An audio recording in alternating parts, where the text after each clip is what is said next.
আসসালামু আলাইকুম। আমি ডাক্তার ফারজানা আক্তার দিতি, খাজা বদরুদ্দোজা মডার্ন হসপিটালে শিশু রোগ বিশেষজ্ঞ হিসেবে কর্মরত আছি।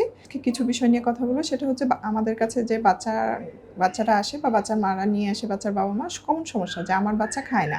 এটা হচ্ছে সব মায়েদেরই বাবাদের একটা কমপ্লেইন থাকে যে আমার বাচ্চা খায় না। এখন আমার বাচ্চা খায় না, যেমন আপনি আপনার বাচ্চাকে যখন খাওয়াবেন, আপনি বাচ্চাকে কি মেনুটা খাওয়াবেন, কি খাবারটা দিবেন সেটা আপনি ঠিক করবেন। কিন্তু বাচ্চা কতটুকু খাবে সেটা ডিপেন্ড করবে বাচ্চার উপরে। দেখা যাচ্ছে যে আপনি এক বাটি খাবার নিয়ে বসছেন, আপনার বাচ্চা অর্ধেক খাওয়ার পরে খাচ্ছে না। তখন আপনার কাছে মনে হবে যে আমার বাচ্চা খাচ্ছে না, আমার বাচ্চা পর্যাপ্ত পরিমাণে খাবার পাচ্ছে না। এই যে একটা ধারণা, এই ধারণাটা কিন্তু সঠিক নয়, এটা একটা ভুল ধারণা।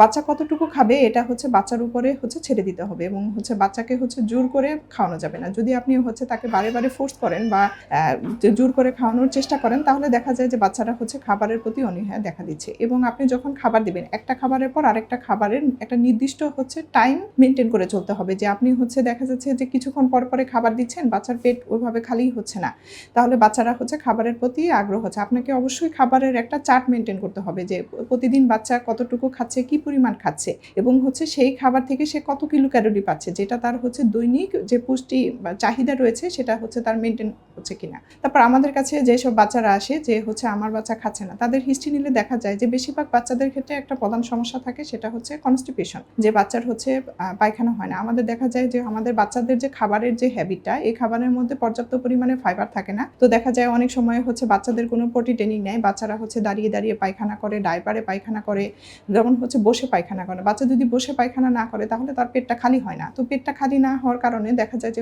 অনেক সময় বাচ্চারা খেতে চায় না। তারপরে দেখা যায় যে আমাদের দেশে আরেকটা সমস্যা আছে, সেটা কৃমির সমস্যা। কৃমির সমস্যা হলে দেখা যায় বাচ্চাদের পেটটা হলে থাকে বা পেটের বদহজমের মতো দেখা দেয়, সেক্ষেত্রেও দেখা যায় বাচ্চারা খেতে চায় না। আবার অনেক সময় আছে যে আমরা বাচ্চারা খেলাধুলা করতেছে, আমরা সেখান থেকে টেনে এনে বাচ্চাকে খাবার দিচ্ছি। তো তার মনোযোগ সবসময় যে সে এখন খেলাধুলা করবে, তার এখন সময় খাবারের সময় নয়, মনোযোগটা আমরা খাবারের দিকে নিয়ে আসার চেষ্টা করতেছি। সেক্ষেত্রেও দেখা যায় বাচ্চারা ঠিক মতো করে খাবারটা খায় না। আবার অনেক সময় দেখা যাচ্ছে যে আমরা বাচ্চাকে টিভি বা মোবাইল দেখে খাওয়ানোর চেষ্টা করি। টিভি বা মোবাইল দেখে খাওয়ালে বাচ্চারা স্বাদের গুণাগুণটা বুঝতে পারে না। টিভি দেখছে, বাচ্চা হা করছে, আপনি মুখে খাবার তুলে দিচ্ছেন, বাচ্চা গিলে ফেলতেছে, সে কি খাচ্ছে এটাই সে বুঝতে পারতেছে না। তো আপনাকে অবশ্যই আপনার বাচ্চা যখন খাবে না, এই বিষয়গুলো চিন্তা করতে হবে, এবং প্রতি 3 মাস পর পর আপনাকে অবশ্যই একজন শিশু রোগ বিশেষজ্ঞ ডাক্তারের পরামর্শ নিতে হবে যে আপনার বাচ্চার মধ্যে অন্য কোনো সমস্যা আছে কিনা, কোনো রোগের লক্ষণগুলো প্রকাশ পাচ্ছে কিনা, তার হিমোগ্লোবিন কম কিনা, তার কনস্টিপেশনের এই সমস্যাটা হচ্ছে কিনা। তার এই জিনিসগুলো আপনাকে অবশ্যই প্রতি 3 মাস অন্তর অন্তর একজন শিশু রোগ বিশেষজ্ঞ ডাক্তারকে দেখিয়ে পরামর্শ নিতে হবে। সেরা ডাক্তার, সেরা হাসপাতাল, খাজা বদরুদ্দোজা মডার্ন হাসপাতাল।